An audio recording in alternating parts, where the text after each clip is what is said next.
especially if I'm here, and instead of kind of in front of Wyatt, like the scissor type position, if my foot is sort of stuck here in the middle, right? It hasn't quite gotten free yet.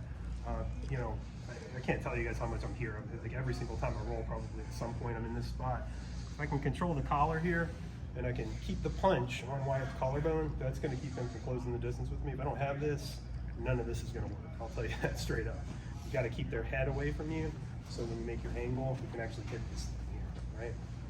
Once you're here, what I'd like to do is I'd like to have my foot kind of in half guard still, right? So if it was all the way through here, I'll take a minute and I'll kind of step onto the other side of Wyatt's leg, like so, right? The hand that's on the collar is gonna need to find the pants now, right? It needs to move. So it's gonna have to come down this way. And then once I have the pants, my left, or sorry, that's my right foot, is stepping on the ground besides Wyatt's foot. That's basically gonna keep his leg still, you know?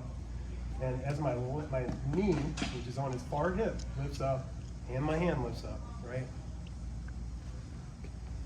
There he goes. And he starts fighting back or whatever, I lift. And then if I can remove this, pretty good chance to come up on top, right? You know, again, are you gonna end up in, you know, side control? You know, maybe. Realistically, they're probably gonna get some kind of guard out of this.